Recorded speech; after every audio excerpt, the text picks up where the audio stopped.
जिंदगी में रास्ते बनाए नहीं मिलते, उन्हें स्वयं बनाना पड़ता है। जिंदगी में रास्ते बनाए नहीं मिलते, उन्हें स्वयं बनाना पड़ता है। मंजिलें यूं ही नहीं मिलती यारो, उन्हें मेहनत से हासिल करना पड़ता है, उन्हें मेहनत से हासिल करना पड़ता है। धन्यवाद।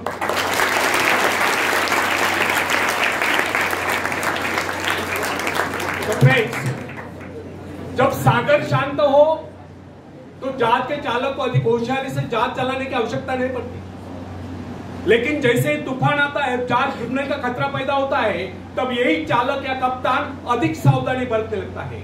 जब जहाज में सवार सभी लोग घबरा रहे होते हैं, तब यही कप्तान मुस्कुराता हुआ अपनी संपूर्ण योग्यता को काम में लाता हुआ जहाज को डूबने के संकट से बचाकर सही सलामत ले जाता है। वास्तविक ऐसी योग्यता की परीक्षा दुख और संकट के समय में होती है। जब कोई इंसान थोड़ी पूंजी लगाकर अपने व्यापार का विस्तार करता है, तो उसे वर्षों तक कठोर परिश्रम करने पड़ते हैं। इस परिश्रम से वह कुछ कमाने को होता है। यह परिश्रम ही उसके विजय का प्रतीक होता है। अपने ग्राहकों को शब्दजाल में फंसाकर वो अपने व्यापार को बढ़ाता है और एक दिन सफल व्यापारी बन जाता है। बाद में छोटे मोटे कारोबारी संकट उसका कुछ नहीं बिगाड़ पाते। जो लोग इससे पहले उसे कम पूंजी वाला समझकर उसका मजाक उड़ाया करते थे, आज वही लोग उसकी सफलता की प्रशंसा करते नजर आते हैं। इसे कहते हैं अपने हाथों अपने भाग्य का निर्माण, आत्मशक्ति का चमत्कार। फ्रेंड्स, जिसके पास धन की शक्ति हो, उसे शिक्षा प्राप्त करके या विद्या प्राप्त करके आत्मविकास करने का अवसर कहां है? वह तो धन की शक्ति पर निर्भर रहकर यही सोचता रहता है, मैं चाहूं तो विद्वानों को खरीद सकता हूं। लेकिन फ्रेंड्स, जो विद्या प्राप्त करना सबसे जरूरी समझता है, वह रात भर अध्ययन करता रहता है, क्योंकि उसे पता है कि उसका कोई सहारा नहीं। सहारा बनेगा तो वह उसका अपना स्वयं का ज्ञान। जिस आदमी को पता हो जाता है कि उसे बाहरी सहायता मिलना बंद हो गया है, वह या तो अपने पांव पर खड़ा हो जाएगा, गिर जाएगा। वास्तविक उस समय उसे बहुत ही कठोर परिश्रम की आवश्यकता महसूस होती है। असफलता के कलंक से बचने के लिए उसे अपने व्यक्तित्व की रक्षा करनी चाहिए। ऐसे लोग अपने आत्मविश्वास की शक्ति के बल पर दिन रात कड़ी मेहनत करते हैं और सफल हो जाते हैं। फ्रेंड्स, जब मनुष्य पर संकट की घड़ी आ जाती है, जब वह किसी भी तरह से अपनी जीविका चलाने में असमर्थ हो जाता है, तो कोई विरला होता है जो सफलता प्राप्ति के लिए खून पसीना एक कर देता है, ताकि उसे असफलता का मोह न देखना पड़े।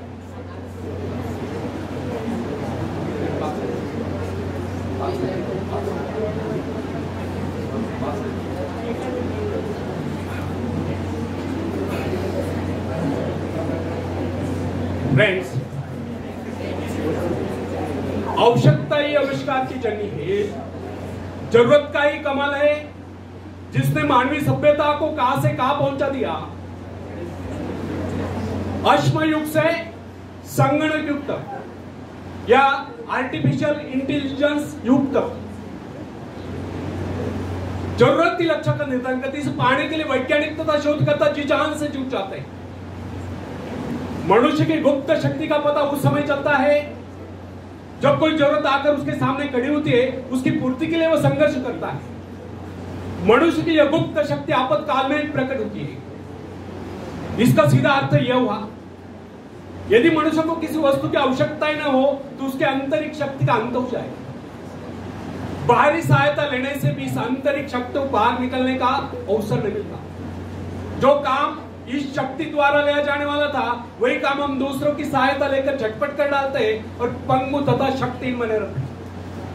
इसलिए फ्रेंड्स, हमें एक बात कदापि नहीं भूलनी चाहिए, अपने मित्रों की सहायता लेने के बजाय या दूसरों की सहायता लेने के बजाय अपने आंतरिक शक्तियों की सहायता लेना हमारे लिए अधिक उचित होगा।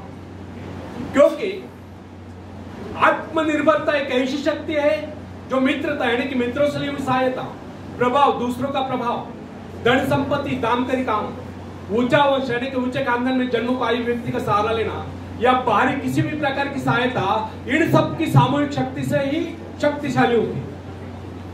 इन शॉर्ट, आत्मनिर्भरता एक ऐसी शक्ति है जो मित्रता, प्रभाव, धन संपत्ति, ऊर्जावंश या बाहरी किसी भी प्रकार की सहायता, इन सब की सामूहिक शक्ति से ही शक्तिशाली होती है। आत्मनिर्भरता की सहायता लेकर मनुष्य भीषण से भीषण बाधाओं को भी पार कर जाता है, भयंकर कठिनाइयों पर भी विजय प्राप्त करता है, बड़े से बड़े आविष्कार की शोध करने में भी सफल हो जाता है। इंसानी गुणों में सबसे अधिक शक्ति आत्मनिर्भरता की। जो इंसान अपने सहारे जीता है, जो अपने बल पर चलता है, जो अपने लक्ष्य पर चट्टान की भांति डटा हुआ है, जो बाधाओं को सामने देखकर जरा भी विचलित नहीं हुआ। सर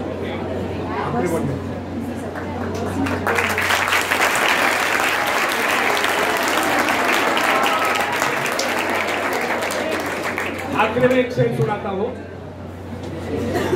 तुम उड़ सकते हो मुक्त आकाश में, तुम मुक्त आकाश के पंछी, तुम व्यर्थ ही डरे हो, तुम भूल ही गए हो कि तुम्हारे पास पंख है, तुम पैरों से चल रहे हो, तुम आकाश में उड़ सकते हो, थोड़ा फड़फड़ाओ ताकि तुम्हें एहसास हो जाए। ध्यान सिर्फ भरोसा पैदा करने के लिए है, तुमने कुछ खोया नहीं, तुम सिर्फ भूले हो कि अपने पास पंख है, अपने पास पंख है। धन्यवाद।